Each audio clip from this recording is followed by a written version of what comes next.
Ooh, this is the 100th video, cinema section video, but it's not the 100th film that's being reviewed. That is coming soon though, and I should have calculated better, so the 100th film should have been in the 100th video. But hey, you've reached 100 cinema section videos, woohoo! But that 100th film review is coming soon though. But for now, here's the 100th video. Dispatch, I'm at 11:55 at the hospital, need immediate assistance.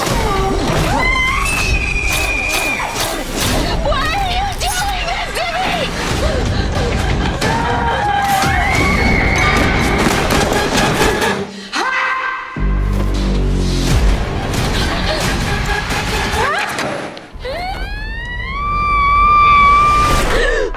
Oh, hey, you're up.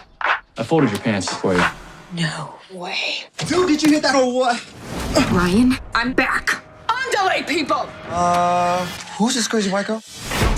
Alright, so I really loved the first Happy Death Day film, and you know, I think everyone really did. So when you find out there's a sequel, you're thinking, should there really be a sequel made to this? Because the first one was great, and the sequel would have so much to live up to. And when you watch the trailer for the second one, it kind of promises that. It promises lots of stabbing, lots of waking up on the same day, etc. And while that trailer, it makes you think you're going to get all that, you kind of don't. This time, yes, there's the waking up on the same day. There is that still. But Gone has that teen slasher element. Instead, it's been replaced by time travel and a storyline of multiple dimensions. The teen slasher element, like, it barely surfaces during this film. Like, from the beginning of this sequel, it's really confusing because I think it's just trying to be too smart by trying to pull you in so many different directions. So much so that you kind of don't know where you are. Like, the characters in the film, you really don't know where you are.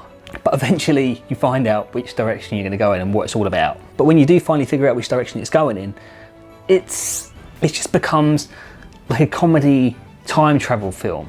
Like a cross between Groundhog Day and Project Almanac, but luckily not as funny as Hot Tub Time Machine. There's a reference to Back to the Future 2 in this, and I think I read somewhere that the director was like using Back to the Future as that in time travel. There's so many different levels of time travel, even like I'm confused now just thinking about it. Like I say at the beginning, I think he was just trying to be too smart with this, and it's nothing like Back to the Future 2. The reason I like the first Happy Death Day is because it was fun, it was interesting, and it was a horror whodunit film. But this sequel to the franchise has been taken in a whole different direction, just like what Disney did with Star Wars The Last Jedi. Sometimes it just doesn't work. But Happy Death Day 2, it's not a terrible film, but it's not going to give you the experience like the first film did at all. It's definitely not going to give you that. Obviously, the studio that made this, they're going to know that people are going to go and see this sequel because everyone loved the first one. Because that first film was just so popular, and even like in the cinema today, the cinema was packed. There were so many people wanting to see it. But I feel that fans of that first film, the first Happy Death Day, I think they're going to feel a little bit misled when they see this one. But the studio be sitting there going, yeah, we've got their money anyway, it's right. The audience in there today, like, people still enjoyed it. I heard people laughing, especially one guy in particular. He was laughing at all the desperate toilet humour jokes and genital gags and stuff like that. It is kind of desperate humour. And there is a kind of love element in the film to coincide with its Valentine's Day release as well. And the big question is, do you have to have seen the first Happy Death Day film before you go and see this one? Unfortunately, yes. Because if you haven't seen the first one and you go and see this sequel, you aren't going to know what the fuck is going on. If